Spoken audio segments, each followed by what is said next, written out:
வணக்கம். சேனலை சப்ஸ்கிரைப் செய்து தினந்தோறும் நான் அனுப்பும் வீடியோக்களை பார்த்து தெளிவு பெறுங்கள். ஜோதிடத்தில் ஒரு ராசிக்காரர்களுக்கும் ஒரு குணங்கள் இருப்பது உண்மை. இப்பொழுது கடகராசிக்காரர்களை பற்றி பார்ப்போம். கடகராசிக்காரர்கள் பொதுவாக நல்ல உடல்கட்டுடன் இருப்பார்கள். வட்டமான முகம் இருக்கும். எதையும் காதலிக்கும் ஒரு குணம் இருக்கும். பணம், காசு, வீடு, வாசல் எதையும் காதலிக்கும் குணம் இருக்கும். பயமும் சந்தேகமும் அவர்கள் கூடவே பிறந்தது. எதற்கெடுத்தாலும் பயப்படுவதும் எதற்கெடுத்தாலும் சந்தேகப்படுவதும் அவர்கள் பிறவி குணம். அதுதான் அவருடைய வீக்னஸும் கூட.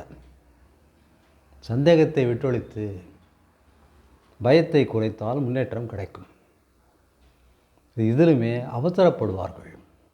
சுறுசுறுப்பாக இருப்பதாக நினைத்து கொண்டு அவசரப்பட்டு எல்லா காரியங்களையும் குழப்புவார்கள். அவர்கள் ஆலோசனை சொல்ல தெரியாது. எந்த திட்டத்தையும் சரியாக போட தெரியாது. எனவே பிறரின் ஆலோசனையை, நல்லவர்களின் ஆலோசனையை கேட்டு பெற வேண்டும். ஆனால் அவர்களுக்கு நல்ல பல நண்பர்கள் இருப்பார்கள். அவர்களை இவர்கள் இனம் கண்டு கொண்டு உபயோகப்படுத்த வேண்டும். ஆனால் இவர்கள் பெரும்பாலும் சரியான ஆட்களை தேர்ந்தெடுப்பதில்லை.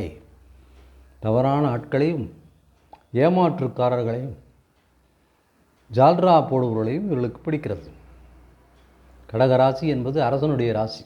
கடகலக்கணம் பெரும்பாலும் மன்னர்களாகவே இருக்கிறார்கள். அவர்களுக்கு புகழ் பாடினால் பிடிக்கும் என்பது போல புகழ் பாடுபவர்களை நம்புவார்கள். உண்மை சொல்பவர்களை வெறுப்பார்கள். ஆனாலும் கூட ஒரு காலத்தில் இதை உணர்வார்கள். உணர்ந்து திருந்தி வருவார்கள். முதலிலேயே சரியான ஆட்களை இவர்கள் தேர்ந்தெடுத்து விட்டால் வெற்றி மீது வெற்றிதான். ஆட்களை தேர்ந்தெடுப்பதற்கு கூட இவர்களுக்கு தெரியாது. அதையும் கூட கன்சல்டேஷன் வைத்து வேறொருடம் கேட்க வேண்டும். பலருக்கு உதவிகரமாக இருந்தவர்கள், நல்லவர்கள், அவர்களுக்கு இந்த ராசிக்கு பொருத்தமான ராசிக்காரர்கள். உதாரணத்திற்கு கடகராசிக்கு கன்னிராசிக்காரர்கள் உதவுவார்கள். கடகராசிக்காரர்களுக்கு ரிஷபராசிக்காரர்கள் உதவுவார்கள். கடகராசிக்காரர்களுக்கு மீனராசிக்காரர்கள் உதவுவார்கள். இவர்களை இனம் கண்டு கொண்டு கடகராசிக்காரர்களுக்கு தனுசு ராசிக்காரர்களும் உதவுவார்கள். ஆனால் இவர்கள் அவர்களை வெறுப்பார்கள். இதை இனம் கண்டு கொண்டு இவர்கள் இந்த கன்னிராசி, மீனராசி, ரிஷபராசிக்காரர்களை உபயோகப்படுத்தி கொண்டால் சரியான முன்னேற்றத்தை காணலாம். ஆனாலும் கூட இவர்களுக்கு இயற்கையாகவே வீடு, வாகனம், படிப்பு எல்லாம் ஒரு லெவலில் மினிமமாவது நிச்சயமாக இருக்கும். சொந்த வீடு, சொந்த வாகனம், ஓரளவு படிப்பு நிச்சயமாக இருக்கும். தாயாரிடம் அன்பு, பாசம் அதிகம் கொண்டவர்கள். இவர்கள் எப்படியும் 40 வயதுக்கு பின் முன்னேற்றம் காண்பார்கள். போன 3 வருடங்களாக அஷ்டமசனியின் பாதிப்பும், இப்போது ராகு 7ல் இருக்கும் பாதிப்பும், குரு பயிற்சி சரியாக இல்லாததும் இவர்களுக்கு பெரும் தொல்லையாக இருந்தது. சிறு சிறு விபத்துகள், நஷ்டம், மருத்துவ செலவு என்றெல்லாம் இருந்திருக்கும். இவையெல்லாம் நீங்கும் நேரம் வந்துவிட்டது. 7ல் இருக்கும் ராகுவை, 8ல் இருக்கும் ராகுவை பற்றி பயப்பட வேண்டாம். கடகராசிக்கு 8ல் இருக்கும் ராகுவை கடகராசிக்கு 12ல் மிதுனத்தில் இருக்கும் குரு பார்ப்பதால் குரு பார்வை பெற்ற ராகு அதிகமான தீங்குகளை செய்ய மாட்டார்.